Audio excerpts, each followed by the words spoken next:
持續要來關心到的是美軍的基地遭到連環爆，25人傷亡嗎？今天會關心到的是伊朗的總共3波的攻勢，直接打到了美軍崩潰。伊朗則是越打越強，這背後是不是有靠中國來撐腰？今天會一起來做關心3個火線話題。等一下我們會請來賓來特別幫我們做解答。首先，伊朗的攻勢越來越密集，而且戰果驚人。美軍在現在補給受限，跟北約又常常不願意完全配合之下，是否已經出現撐不住的危險信號？第二件事情是伊朗放話的目標庫跟還有巨大的驚喜要給美國跟以色列，這一場戰爭反而變成伊朗來掌握談判主導權了嗎？以色列接下來到底會不會讓步？最後今天來關心在中國大陸的角色是否有幫伊朗撐腰呢？現在傳出透過飛彈供應還有它的 AI 情報技術都提供給伊朗，這究竟是在保護盟友，還是要趁機也就有這個機會來拖垮消耗美軍的戰力？今天就這些議題我們會一起來做關心。好，來看到其實短短3天的時間而已，伊朗發動了最新一波的真實承諾4第95到97波的攻勢，這3波攻勢帶來的戰果，我們今天也帶觀眾朋友來看，總共分成3個，一個是指導美軍以及以色列的戰略體系，一個是能源命脈，最後是區域癱瘓。首先，我們來看到針對於美軍跟以色列的戰略體系的攻擊，摧毀了美軍位在科威特海馬斯的火箭系統，癱瘓美軍在巴林的愛國者防空系統，還有命中美軍在阿聯酋的高階指揮官的集結地，造成了美方25人的傷亡慘重數字。再來，《華爾街日報》的報道，美國駐沙國使館也遭到嚴重破壞，3層樓是全面燒毀。以色列的主要城市也受到了卡達爾導彈的猛烈襲擊。能源命脈的部分，趕快來看到。全部都跟民生有關。以色列的海法煉油廠核心設施被摧毀，位在阿聯酋的艾克森美孚還有雪佛龍天然氣設施都中彈，位在阿聯酋的甲骨文公司也遭到摧毀，巴林科威特石化廠全面因此停擺。再來，這個效應更是造成了區域的癱瘓。科威特石油總部到政府大樓遭到無人機突襲之後起了大火，科威特2座發電廠及海水淡化廠同樣是遭到無人機的襲擊給重創。美軍現在在補給跟兵力受限之下，會不會發生撐不住的現象？艦長怎麼看？其實我們看到現在的問題，也就是我們不能單線思考。只想到說現在美國應對這個伊朗的問題啊，那從這個川普上任以來啊，他做了幾件事情。第一個，也就是對於各國進行對等關稅；然後第二個，也就是說他跟歐盟這些國家對於烏克蘭的概念未來它其實是分歧的。第三個，他很嚴厲的要求各國提高了這個國防預算，也因為如此，所以現在我們可以看到卡尼為什麼在達沃斯論壇他講說中等國家要加油，要團結在一起，也就因為這樣，其實美國跟這些國家已經產生分歧了。我們如果看到這一個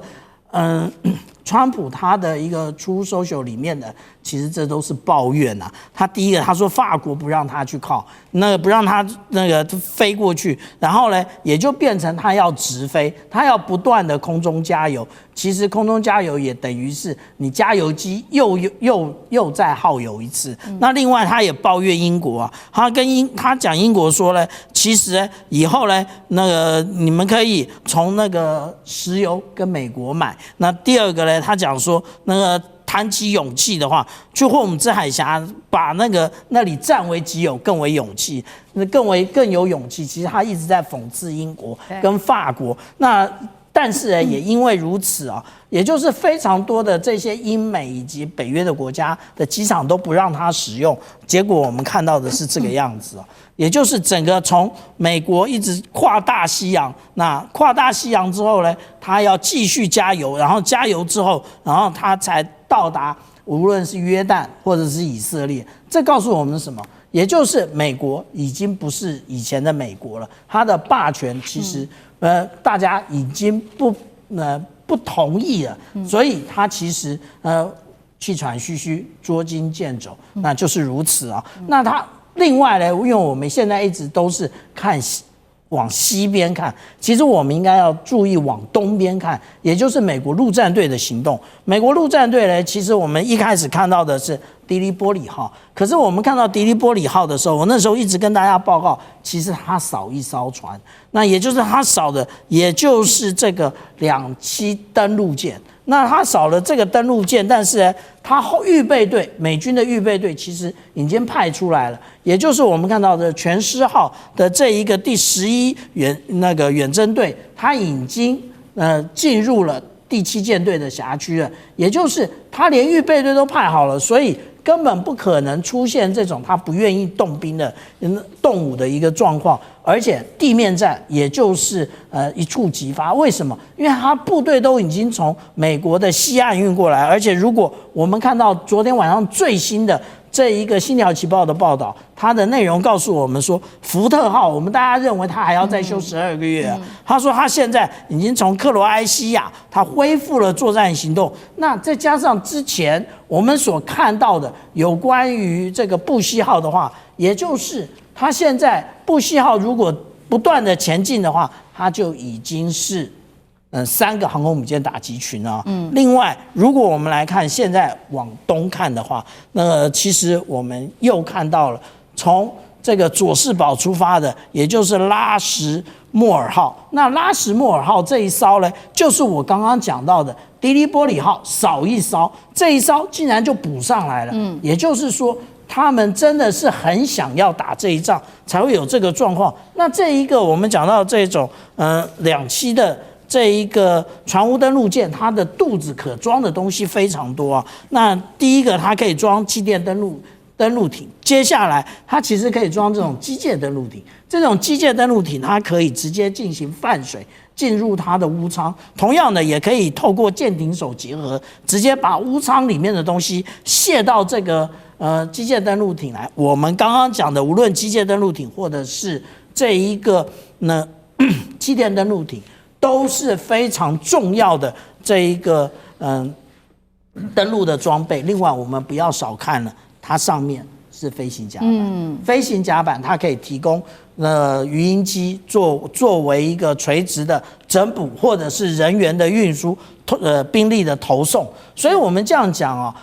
往東看或者是往西看，其實美軍都已經大軍通通都不斷的向伊朗接近。好，我們看到美軍大軍壓境哦，包括了3航母啊、預備隊，甚至到整個2棲的戰艦已經全部都準備好了，壓境到中東地區。那看在眼裡，除了其實來自於美軍他的大軍壓境之外，伊朗這邊也做好了準備。伊朗是這樣說的：好，沒關係，我們也正在照我們的目標庫來繼續的推進戰事。我們為美國跟以色列已經準備好了一個巨大的驚喜，這驚喜到底是什麼？等一下我們會做解答。另外，以色列內部其實現在也非常的擔心，除了他們要擔心伊朗的攻擊，他們還說了，黎巴嫩真主黨的實力是他們本來沒有預料到的，所以他們認為最終可能會與伊朗達成某一種協議。以色列現在看起來好像也稍微要讓步嗎？那委員又怎麼看這些議題？是啊，其實伊朗在這一場戰爭當中他打的是有為有守的他是按照節奏在打的，所以伊朗在戰爭的整個過程當中，他不是一瞬間就把它拉到這個最高的一個狀態來進行布局，他完全是按照他當時的劇本不斷的按照美國出多少招，他就用什麼樣的招數來進行回應。那麼其實伊朗在這場戰爭當中，他的戰爭的目的其實很明確他不會像美國一樣，到現在還講不出個理由說到底為什麼要打這場仗。那麼伊朗的戰爭目的不外乎是2個，第一個，他要徹底打趴掉以色列，然後呢，讓以色列不要以後再把它視為這個對手，然後形成威脅。然後第2個關鍵因素是，他要把美軍的勢力徹底推出中東，這是伊朗在這場戰爭當中最重要的目的。所以呢，他根據這個目的，他就制定了作戰計劃。他按照這個作戰計劃，有不同的階段性，就推出不同的目標，有節奏的來打這場戰爭。所以對這個伊朗來講，他現在最重要做的是什麼？我們現在看到的是，他已經在封鎖荷姆茲海峽了。然後接下來呢，他要求了這個也門的胡塞武裝組織要封鎖曼德海峽。那麼這2個海峽一旦被封鎖，這個荷姆茲海峽每天大概是2000萬桶的原油，曼德海峽大概是600萬桶的原油所以這2個海峽如果一旦被封鎖了，全球就立馬少掉了每天2600萬桶的原油供給大概佔了全球的原油供給量的37%。它只要落實了這一點，接下來油價就開始被推升了。是，油價被推升了，美國的通膨問題就居高不下。然後聯準會也不用降息了。然後呢，在這種情況之下，全球的股市一定會受到影響。那你更不要講說他這個時候再添了一把火，他去攻擊了18家美國的企業。這18家美國的企業都是美國股市最重要的支撐力量，不管是金融股、科技股或者是 AI 股，這些都是靠這18家在支撐的哦。所以當美國的股市又開始這個崩跌，然後造成全球的影響的時候，川普其中就敗選了。所以這對這個以色列來講，他現在的目的很簡單，我就是讓你川普敗選。我讓你川普敗選之後的同時呢，你美國的勢力就會被迫退出這個中東了。那只要你美國退出中東，你美國川普為了避免敗選，所以你必須要想辦法撤守，想辦法落跑。那在這個時候，我伊朗就可以好整以暇，就對付以色列了。所以其實這是他的節奏跟目標。但是你說他有沒有隨着整個這個階段性的這個不同，然後來提升他的這個作戰能量？當然有啊。所以他事實上還沒有丟出他真正的這個必殺絕招。就是很多人都說這場戰爭，大家最擔心的是以色列動用核武。可是另外一點呢，就是對伊朗來講，他真正的必殺絕招是什麼？他只要放手攻擊整個海灣地區國家的海水淡化廠，攻擊這些國家的這個原油設施。好，包含這個天然氣的這個生產設施，那整個天下就大亂了。就講白了，他只要把整個這個波斯灣國家的這個原油跟天然氣的生產設施被摧毀掉，荷姆斯海峽有沒有封鎖都不重要了，因為已經沒有油也沒有天然氣可以運出來了。對，他只要攻擊了這些國家的海水淡化廠，這些國家立馬就被打回石器時代了。所有建設在沙漠上的海市蜃樓，在沒有水的情況之下，這些國家完全就一夕之間就崩跌，那就是真的就是所謂核彈級的災難了。可是到目前為止大家可以看得到的是，伊朗還是這個很克制相較於美國跟以色列的亂打，伊朗並沒有。伊朗在回擊的過程當中，仍然是很小心翼翼的，沒有觸碰到這條底線。原因很簡單，因為目前為止整個選戰的節奏還沒有達到那樣的一個階段嘛。所以伊朗在現階段，其實他就已經可以足夠操控整個選戰的整個這個戰爭的主導權了。好，伊朗現在掌控戰爭，那特別是注意到他攻擊的地方都是有特別做選擇的，而且呢，現在也看得出來他的打擊都是這種精準打擊。那其實呢，來自於德國特別有軍工專家做了有關於伊朗這個打擊力的分析。為什麼他今天可以做到這麼精準？就是因為他現在有用到一些技術，包括了慣性導航、雷射修正跟自主微調。再來另外一個比較敏感的，就是說中國大陸是否有這當中也幫助伊朗呢？因為現在呢，《每日電報》指出說，中國這邊呢已經被發現從珠海出發的幽靈船運送了過氯酸鈉到德黑蘭，可以用來幹嘛呢？它是可以生產1000枚的飛彈的。再來，這是第一個消息。第二個消息是《華爾街郵報》披露的，說有中國的企業呢，他們結合了 AI 的開源數據，把美國在中東的兵力部署跟武器的位置去曝光之後，伊朗是不是就可以獲得了比較多的情資？聶老師怎麼看？OK， 其實在這個戰爭之前啊，就剛開始的時候就看到了非常多的文宣。也就是很多我們所看到的，我們現在大家這個媒體都非常清楚嘛。當我看到，怎麼這個整個中東美國的軍事基地全部被琳琅滿目的被那麼清楚的這個拍攝的時候，我發現這個衛星空照真的是很厲害。那時候我在想，這哪來的？當然，這個文宣是說，中國的這個衛星所發現的。當然，這裡面當然就有一些這個所謂的地緣政治的意味，就是說這個衛星圖呢，就是準備要提供給伊朗啊，未來防禦美軍在更多的這攻擊的時候，他要如何的去反擊所謂的美國在中東所布局的所有的，不管是空軍或海軍的所有的這個地點的這個基地。結果你會發現，這些事情都一一顯現了。而就是當這個美國攻擊了這個伊朗之後呢，當然伊朗是一個被攻擊方啦，他一直在強調說，他們最大的希望能夠和談，只要想要和談的話，就是將來永不要有人有國際保證，永不再被侵犯，他才可以和談，否則的話絕對誓死反擊到底，因為他只要和談就是死定的，死路一條，所以他們只好做對等的反擊。那你就會發現，在這一陣子以來，27個軍事基地，這個基地跟美國相關的有13個幾乎都癱瘓掉了。我們可以這樣，這個力量戰數得很清楚，從卡達、巴林是海軍嘛，哈。到這個蘇丹王子基地，那是在沙地阿拉伯，那科威特、阿聯酋，還有這個伊拉克、約旦，你看比比在目，每一個這個美國空軍基地幾乎都被摧毀。那摧毀以後癱瘓之後怎麼辦呢？美國這次真的不太一樣，他自己來。你要知道最聰明、最 smart 的戰爭是代理人戰爭啊。俄烏的問題啊，美國只要賣軍器就好了，賣軍器又可以賺錢，又可以增加自己實力，還可以消耗敵方的實力。這時候不是很賺嗎？雙贏嗎？結果這次呢，他打了以後呢，發現伊朗呢跟他打的是一個不對稱的軍武，他的軍事武力比包括空優、包括海軍都比对方強，沒有錯。剛才我們小健呢也講了，他現在派了各種武力要過去，但是我覺得這是一個最大問題，因為有另外一個不對稱，就是這個所謂軍事價格的不对稱。因為美國用的所有的尖端的軍事價格過去以後，發現它的這個消耗戰跟伊朗這樣消耗下去之後，它根本就不可能消耗得起。所以我覺得美國要大舉進軍是有它的困難度。那我最後要講的就是，那你看伊朗面對這麼強大的軍事的美國的這個